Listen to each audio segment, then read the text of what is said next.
So hey everybody, welcome back to part 5 of this 7-part series. If you've caught the other 4 parts up until now, well done. Congratulations. Kudos to you. This is meant to be progressive, so if you haven't, for those of you just catching this series, please go back and catch part 1 through 4. It's really going to help build on itself and help you get to this point where we are talking about personal professional accountability as an owner in private practice. What I'm trying to accomplish here is trying to get you to move forward from your PT school training as a staff clinician into the executive leadership role of running an organization. Whether you have one office or 55 offices, these concepts all still apply. And I know for a fact we did not get them in PT school. They were only engineered to get us our staff entry-level degree. So here comes Meg Academy, that's where I come from, and I wanted to make it extremely easy for you to succeed and actually thrive by getting those around you to thrive as well. And that takes leadership. So the definition of leadership, when I looked it up, was just garbage. It was so ridiculous. Go ahead, ask Siri to give you, leadership definitions. You're going to laugh. They're just ridiculous. So that's why I started doing this 7-part series. I'm like, there's way more to it than what we see out there on the internet. So this part 5, is about professional and personal accountability. Really being a risk taker, being accountable to your mistakes, being accountable to your vision, to what you say, to what you commit to how you feel, not being shameful if somebody doesn't agree with you, not cowering and changing your mind because it's not the popular vote. That's what we see in society today. If it's not what everybody else wants, or if it's not what everyone else thinks, then all of a sudden you're made wrong. Let me tell you, if you go back and you research all of the greatest advancements in mankind, they've been done by an individual. It's the artists that see things in a different way, in a unique manner, who think outside the box, that bring about change, positive change for society. As a practice owner, you can't afford to be risk adverse. I get a fair share of questions from people who say, you know what, Brian, I want to start a mobile PT practice because I really want to have a private practice, but I don't want to go into debt, and I don't want to take chances, and I don't want to hawk my house, and I'm worried about failure, and if I just run around with a box of exercises and some weights in my trunk, and I build my clientele, and I get known, then maybe I can make... I'm like, really? If you want to be a mobile practice clinician because of all the positive and pros and attributes that come with that, then go do that. Go open up a mobile PT practice. Live that life. But if you're just so risk adverse and you just want to do that because it's going to make you feel comfy cozy while you're trying to get into what you ultimately want to do, be a private practice owner, then you're just kind of, in my mind, just living a cop-out life. Because you're doing something that you really don't want to be doing. You're doing something that's not ultimately your ideal scene. You're not even working within your ideal scene. If you want to open a private practice, it's $35,000 to $100,000, and don't be afraid to skin your knees. Don't be afraid of the idea that you're going to work hard and long for a little bit in the beginning. It's just what comes with the territory. You cannot be risk adverse. If you are, then don't do it. I often say, if you've been out in PT practicing for 10 plus years and then you decide to go into private practice, what took you so long? Are you sure this is the right thing for you? Because usually if you're that go-getter, within the first 5 years of being a licensed therapist, you're blissfully discontent, and you're like, I'm going for it.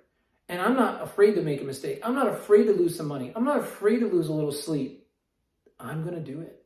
Because for $35,000 to $100,000, I'll go ahead and invest in myself, like so many people do. They join Meg Academy. I do a practice assessment with them. They get all the 27 steps on how to open up a practice. I'm going to invest in myself some money and some time so that I know what I need to know in advance of needing to know it. And I still am going to admit that I'm going to make mistakes. I'm still willing to face the reality that I may not be 100% right 100% of the time. But I will be a go-getter. I'm going to go after it, and I'm going to stay the course.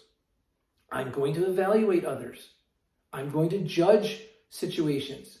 I am going to determine what is in the best interest of my group, my community, my patients, my practice, and myself and my family.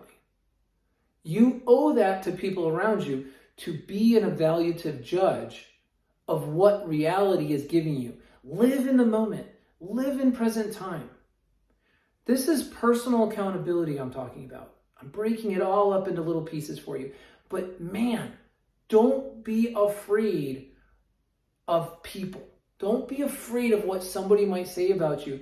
If you communicate with high confront, good communication, and you do it in manners at all times with the best of intentions, you have nothing to be afraid of. You have nothing to shy away from. Be accountable to what you say. Be accountable to your actions. I say that all the time. I tell my staff, I'm going to say it like it is.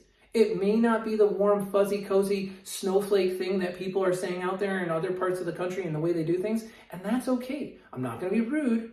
I'm not going to be a dictator. I'm not going to be nasty. But feelings aren't facts.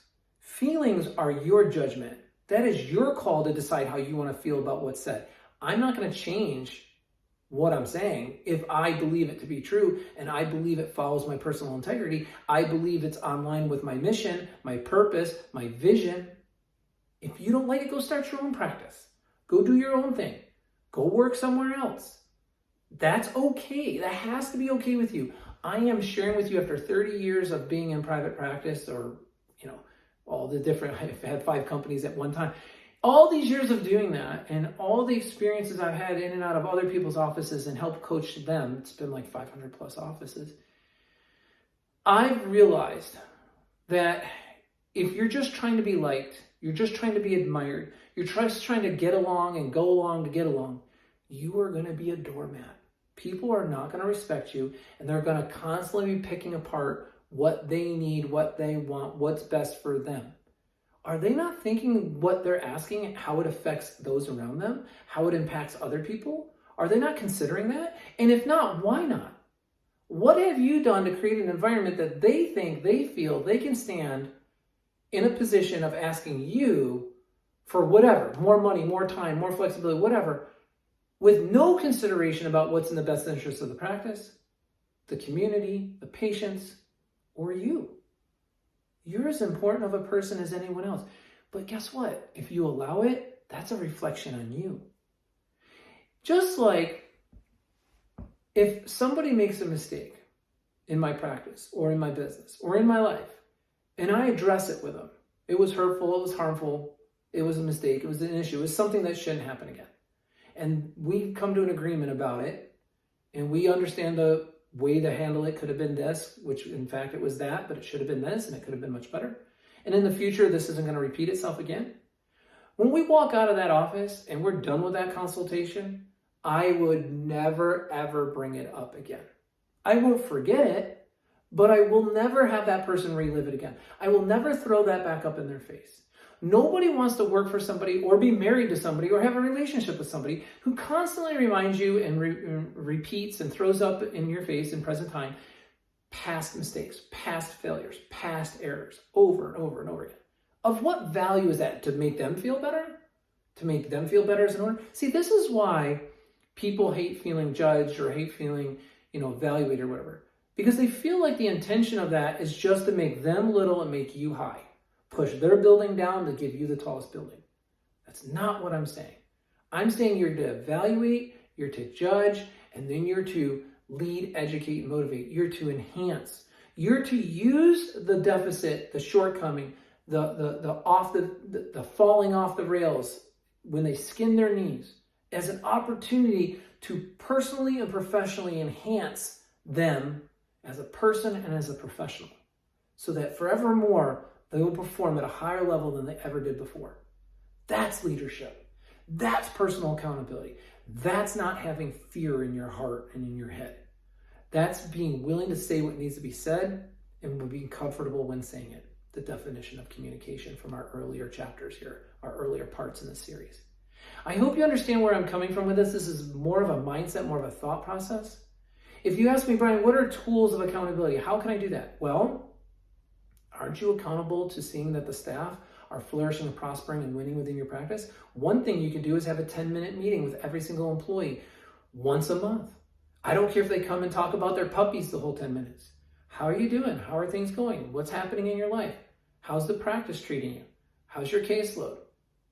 It's not a coaching session. It's not an education section. It's not a COMAR regs, policy, regulation, compliance meeting. That's not it. It's their time. It's their time to communicate with you how they feel as a person and how are they immersed inside your practice. How do they feel they fit?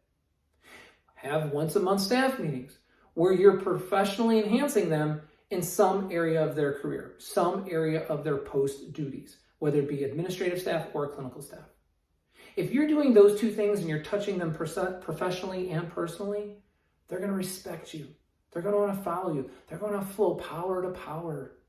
They want to see you grow and expand this practice and solidify it. They need the income stability. They need the job future. I'm going to leave you with this parting idea. If you're not living in the past and you stay focused on the present time, live today, and the future, what you're creating on, what you're putting there, people will follow you anywhere. Far too many people are stuck in the past, the drama, the issues, the emotion of it. Remain solid, remain stable, remain balanced. Be analytical. Continuously remind people and where we're going, how we plan to get there, that you have a plan for it. And this is what we have to do today. This is what we have to do this week. This is where we need to be next month, next quarter, next year. People love to follow people with a plan, with a vision. That's leadership. I hope this part helped you a lot. Sorry it went a little longer than the others. My apologies, but boy, I feel when you have full accountability, people will really respect you. And that is one of the most successful, most impactful ingredients to true leadership. Thank you. I'm so glad you've been watching this series. Stay tuned. We're getting into part 6 next.